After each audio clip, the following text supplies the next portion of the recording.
ချမ်းသာတဲ့တထေးတယောက်ကတရိษံယုံထဲကိုဝင်လာပြီးဝက်ဝင်မျိုးကြီးကိုတွားရောက်ရန်စဖို့ဆုံးဖြတ်လိုက်တယ်ဒီတရိษံယုံထဲကတရိษံတွေအားလုံးဟာအတုတွေဆိုတာသူယုံကြည်ထားတာကြောင့်ကိုရန်တော်တွေကိုပါခေါ်လာပြီးလိမ်လည်မှုကိုဖော်ထုတ်ချင်နေကြတာကိုရန်တော်တွေပြေးဝင်လာတာကိုမြင်လိုက်ရတဲ့တရိษံဝတ်စုံဝတ်ထားသူတွေကချက်ချင်းထပ်ပြီးထွက်ပြေးကြတယ်ကိုရန်တော်တွေကသူတို့ကိုဖမ်းဆီးပြီးတရိษံကောင်းစုတွေကိုဆွဲချွတ်လိုက်ကြတယ်မကြခင်မှာတရိษံယုံထဲမှာနောက်ဆုံးကြံခဲ့တာကဝက်ဝင်မျိုးကြီးတစ်ကောင်ပဲဖြစ်နေတော့တယ်တထေးကကိုရန်တော်တွေကိုနောက်ဆုတ်ခိုင်းပြီးနောက်ဆုံးကြံတဲ့အတူတရိษံကိုသူကိုယ်တိုင်ဖော်ထုတ်မယ်လို့ပြောလိုက်တယ်တရိษံထိန်းသိမ်းရေးဝန်ထမ်းကအမြန်တားဆီးဖို့ကြိုးစားပေမဲ့ကိုရန်တော်တွေကဖမ်းချုပ်ထားပြီးအရာအလုံးကိုကြည့်နေရအောင်လုပ်ထားကြတယ်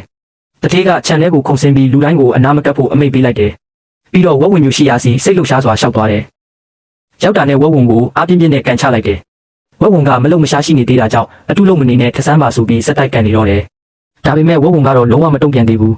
သူကဝက်ဝင်ကိုအတင်းဆွဲထုတ်လိုက်တဲ့အချိန်မှာတော့ဝက်ဝင်ကြီးမျက်လုံးဖွင့်လာခဲ့တယ်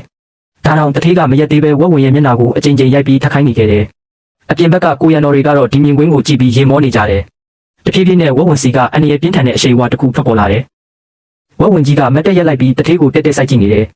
ဒါပေမဲ့တထေးကတော့အထဲမှာလူတစ်ယောက်ရှိပြီးအရက်မြင့်ဖက်နှက်စီးထားတာပဲလို့ထင်နေစေသူကခုန်တက်ပြီးဝက်ဝင်ကိုထိုးချိတ်ကခေါင်းစုပ်ကိုချွတ်ဖို့အော်ဟစ်တောင်းဆိုနေတယ်စကားပြောခိုင်းရင်အဆက်မပြတ်ရန်ပြုနေခဲ့တယ်ဒီတိုင်းဆိုင်တဲ့လုပ်ရက်တွေကဝက်ဝင်ကိုလုံးဝဒေါသထွက်စေခဲ့တယ်အဲ့ဒီအချိန်မှာပဲတထေးသဘောပေါက်သွားတယ်